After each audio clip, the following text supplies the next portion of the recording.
Hi, I'm going to continue today with my examples of the interactive read aloud.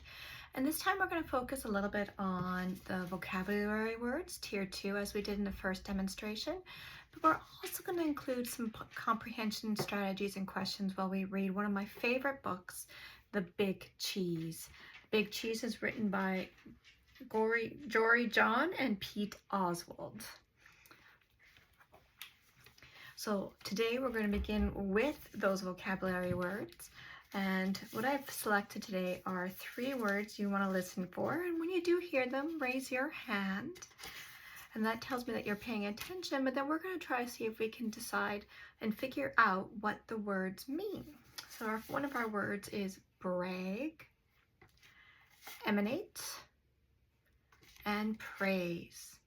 So these are words that I would share with my students before I started the story so that they knew to listen for them and raise their hand when they heard them. And then we would use some strategies to decide what the words mean. Let's get started with our story. I'm the Big Cheese. They call me Cheese, the Big Cheese. Oh, say it with me, please. The Big Cheese. Ta-da! You better believe it. That's right, folks. I'm the biggest, cheesiest piece of cheddar around. I'm really something to behold. Take a good look at me. Are you seeing what I'm seeing, Have you ever observed a more impressive cheese in your life? It's not just my stature either. It's my presence, my vibe, the energy I emanate, the excitement I exude.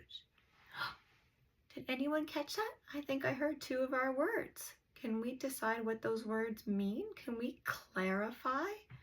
Let's look at see. Have you ever observed a more impressive cheese in your life?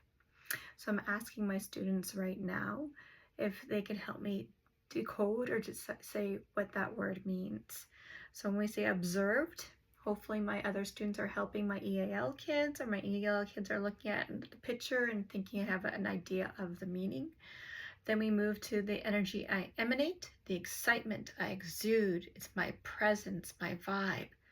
By reading forward, I'm actually helping them to learn what the word may mean.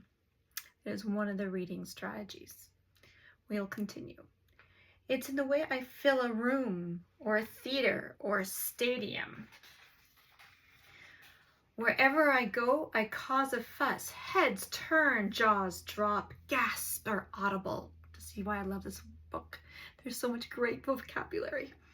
That's why they call me a cheese. Oh, say it with me, please. The Big Cheese. Ta-da! You better believe it. How did I get such a good, or should I say good, a reputation? Well, I wasn't always a big shot. I grew up on a crowded platter in a tiny kitchen. I was an unremarkable little curd. We lived quiet lives of pasteurization. But I wasn't happy with the status quo. Oh no. I wanted to make a big old name for myself, so I resolved to become a big cheese. I wanted the praise, the cheers, the spotlight, the attention, the ovations, the celebrations. Oh, good. I see that some of my students have raised their hands. So the word was praise. Can we define or help decide what that word means?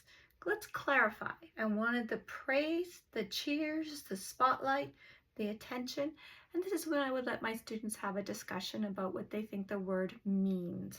By reading on, I've shown them another strategy. By going back and rereading, we're having a chance to think for ourselves and decide what the word means. Continue. I dressed to impress. I shredded the competition. I stole every show. Now, working for comprehension, I have some open-end questions that I would be using with my students because I really want them to get into a discussion or do a partner share, turn to your partner and talk, etc. Raise their hands and we'll see what they have to say. So one of the questions I have here on a blue sticky note was, how would you describe Big Cheese? Up to this point, I would have my my students share with me how they would describe the characteristics of big cheese. Maybe we would write them down, list them afterwards, but just for them to start saying it orally and share with a partner. And then I would continue. And then I'd brag nonstop to anybody who'd listen. Hey, did you see me score that goal while I was literally yawning? And what was the secret to my success? Well, I stuck to the things I was good at. That way, I couldn't possibly fail. Did it get a little boring? Never trying anything new? Well, I suppose. But it didn't matter as long as everyone agreed that I was, let's say it together, oh, say it with me please, the big cheese. Ta-da! But then one fateful day I met Wedge. He was new in town, and he seemed to be my exact opposite in every way. He was quiet. I was loud. He was shy. I was bold. While I dominated conversations, he kept to himself. I didn't pay him much attention at first, because why would I? I was too preoccupied with being the center of my universe. But then, without warning, something happened. And this would be a good time to pause and ask your students again, what do you think is going to happen? This is where they can make a prediction, another reciprocal strategy. So what do we think will happen? I would let them discuss and share, and then we would read on to see if it actually does happen. Here's what happened. Every summer, our tiny village staged an all-day cheese calf-along. Guess who had first place trophies from the last 6 years? Can you guess? Oh, say it with me, the big cheese. You better believe it. This year's opening ceremony started at 5 a.m. sharp. I was fully primed and prepared to prevail. Such great alliteration. You can see why I like this book. First up was a foot race, and I zipped into the lead. Within seconds, though, there was someone on my heels. I could hear his breath, the pitter-patter of his agile feet. It was Wedge. I could not believe it. Oh, he was fast. Not just fast, but skilled, disciplined. He paced himself. We were neck and neck for most of the race. But when I slipped on a rogue pebble, Wedge swerved, sped up, and beat me by a nose. A cheese nose. At this time, I would ask my students, would take a little break and say, what are the character differences between Big Cheese and Little Wedge? Can you describe them to me? And I would have them turn to the partners and share and see if they could discuss what are the differences, characteristics of the two characters in our story. And then I would have them afterwards share with me. And then we would continue our story. Now, these discussions don't need to be long. They can be 2-3 minutes, and then sometimes you might have a longer one. I've had some great discussions start continuing in the last 15 minutes, but I don't want to stop my students because they're sharing wonderful ideas. And they're sharing with the EAL students, and the EAL students are not only retaining new information and listening, but their verbal and listening comprehension strategies are developing. And then they're participating in the conversations as well. And we're going to read on. For the first time, I had come in second place. Oh, the indignity!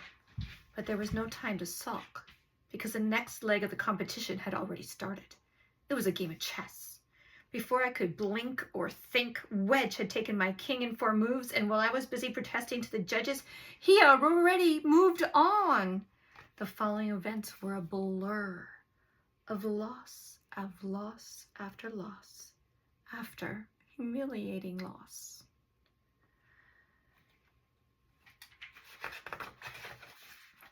It turned out that Wedge was quietly excellent at everything. Even when he won, he didn't gloat. He was so humble. He was odd. It was odd. It was disconcerting. It was absolutely baffling. And at this time, I'd like to have my students think, who would you rather be friends with and why? Would you rather be friends with Big Cheese, or would you rather be friends with Wedge? something that's really good conversation, especially with my grade 5 students, because they're always talking about themselves and what their friends are doing and what they would like to do and what they admire in their friends. And I'll give them about 5 minutes and we continue. Finally, I watched in dismay as Wedge trounced me one last time, and the day came to a bitter end. Well, bitter for me at least. I went through every possible emotion, no, until I'd finally exhausted myself. And as I lay in the muck, I heard a thunderous voice making the dreaded announcement. First place goes to newcomer Wedgman! And the crowd roared. What just happened? It was honestly hard to fathom. I closed my eyes. Suddenly, inexplicably, I felt a sense of calm come over me. I listened to my breathing, to the steady beating of my heart. I'm going to stop there because I know my time is easing up and 11 minutes long already. At the end, I would have my students discuss what happened in the story, beginning, middle, and end, to see if they understand the sequence. I would also say, what did the big cheese learn about himself? Because there was a big character change here. Do they recognize it? Can they describe it? Perhaps we go to our writing next and say how they may be similar or different from Big Cheese or Wedge.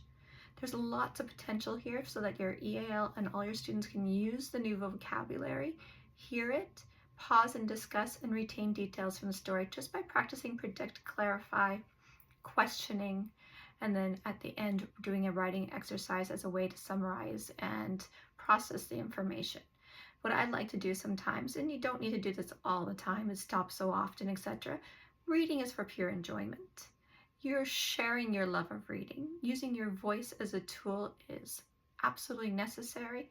Letting your students engage with the book, all really valuable. Thank you.